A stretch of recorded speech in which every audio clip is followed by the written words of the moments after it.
we have 4 mayors and a sheriff to go. Woo! Let's go. I believe Mayor Avalos is next. That's yeah. Hello, thank you for waiting. Hi there. So our club endorsement is on the 15th. This is the members of the Political Action Committee, and we're videotaping for some members who aren't here, and they'll get broadcast wherever. I think it's on Fox or something.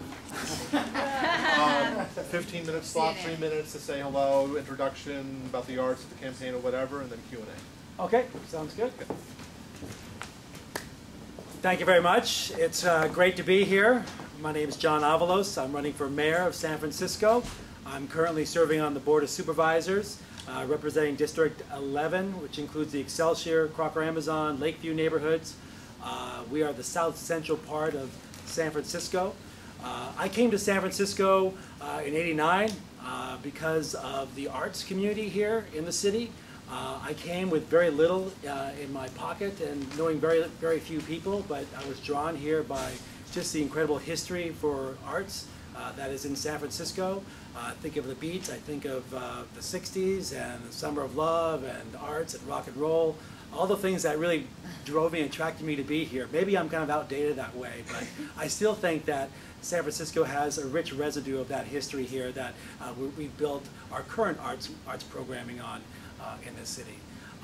This is an amazing city where you can come and create and reinvent yourself, and I found that this city has been wonderful for me in that respect.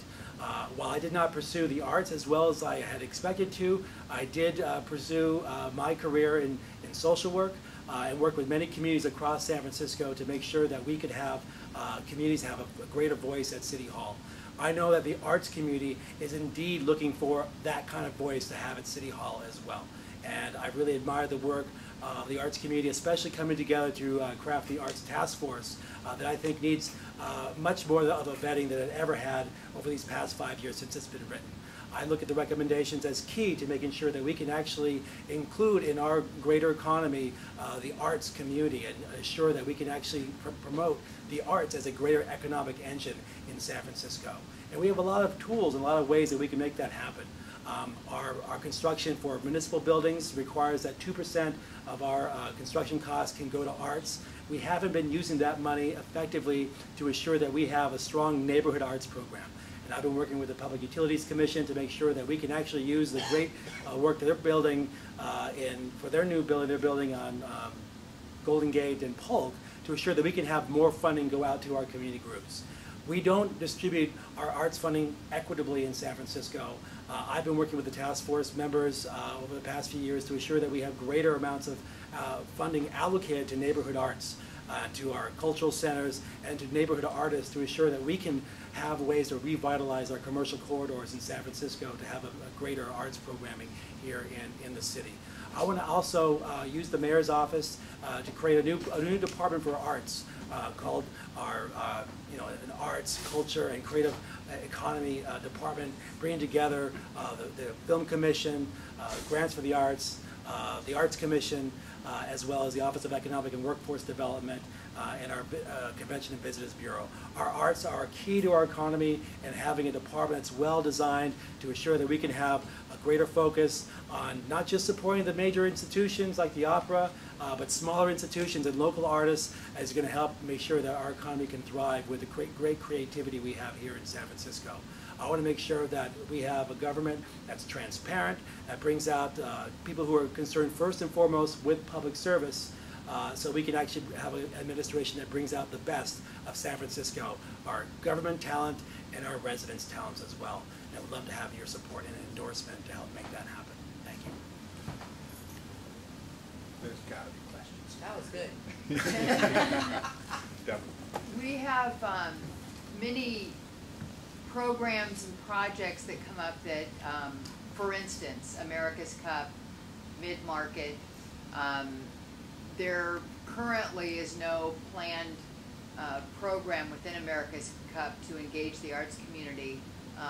Do you have thoughts about that? Will you commit to supporting some sort of program that engages the art to spread some economic development to other areas in town? Yeah, I think it's vital, especially we're going to see, we've talked about There's been analysis that $1.4 billion is going to be coming, money coming into the city for the America's Cup. That means a lot of people are coming here, and the America's Cup, only the races are going to happen during the day. So what are people going to do at night? We should have a whole series of arts programming that happens in various neighborhoods across San Francisco. I'm actually calling for a hearing. I've actually called for it already on workforce development for the America's Cup. I think a big component of that is going to be arts and how we can promote local artists and arts funding as well. So I'll add that to another component to make sure we can have eyes on what the plans are for the America's Cup to assure that we're going to be as robust as we can for arts programming. I think it's a great opportunity to be able to make sure we're providing resources and support for local artists to showcase their talent, their work here in the city. Thank you. Hi, can you give us some background on what happened with the War Memorial Board's proposed, that bond election that was, where certificates of participation? We, the Board of Supervisors and the mayor had approved funding for seismic work on the War Memorial Building. I'm thinking it was $140 million. So that's going to be restored, and I actually took a tour there recently with veterans, and there are key parts that they want to make sure that the building's going to have function for veterans in the city, and veterans feel like they've been denied, but there's plenty of space there for arts and arts programming events that I want to see continue and grow there with a new restored building. And was that just the Veterans Building, or was that the Opera House as well? That was the Veterans Building. How about the hotel tax and securing funding for the arts out of the hotel tax? Well, I want to move back. There's been a big shift in the hotel tax and how much it's been used. Traditionally, I think it was like 8% that was used for arts, and now it's gone to 6%. I'd like to bring that back and make sure we have the highest level of arts programming we can have. And also make sure that that funding is going to go towards the neighborhood arts groups as well. That's been a part that has been lacking. I think a lot of those big funds gravitate towards the big nonprofit organizations like the opera. And I also want to look at how we can extend the online travel companies who right now are currently not paying their taxes for booking rooms in hotels in San Francisco. We can use that money to go towards neighborhood arts as well. That's a big, it's about $15 million a year once we settle that lawsuit, and I want to make sure that allocation goes forward as planned as well. And I actually had submitted a legislative request to see that funding could go towards parks and to neighborhood arts. So I think that's a little bit at odds perhaps with the current hotel tax allocation. So I want to work with arts groups and community groups to make sure that we have a new way of allocating that money that's going to be everyone can have buy-in on. And whatever we do would have to go to the ballot to get approved. If we want to dedicate any kind of particular tax, would have to go to the ballot and get approved by voters. What's the status of the lawsuit? The lawsuit hopefully will be settled next year. It's about $15 million a year, about $60 million that's been banked. 6-0. 6-0, yeah.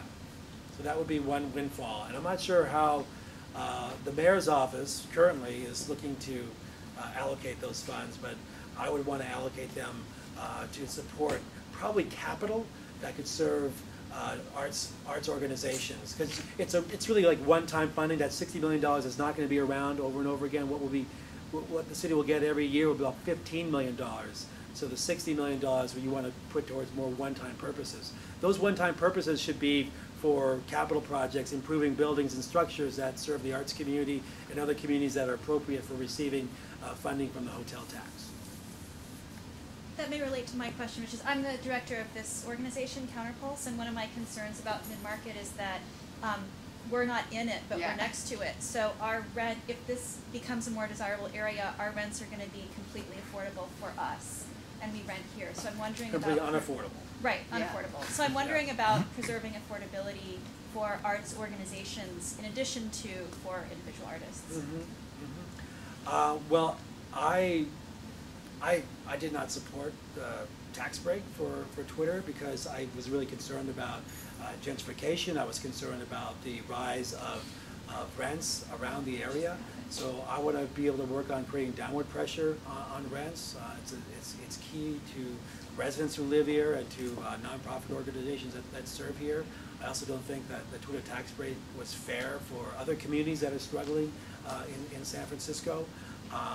And I think the city's already made some investments here that actually work in a way to support current renters and tenants in the area. We put investments in just basic infrastructure, bike lanes, supporting arts organizations moving in, but local arts organizations like the Luggage Store. So those are things I want to make sure we're able to do. And I'm concerned about a lot of property owners who just leave vacant space open because they're waiting for big tenants to come in who are going to pay the highest rent. And I want to make sure, I want to raise fees on people just keeping their property vacant.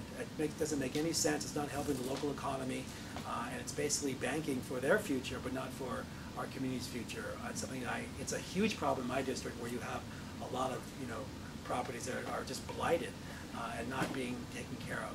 And I think that would help to assure that there's greater incentive or disincentive for keeping those properties open and opening up for local tenants and neighborhood serving organizations.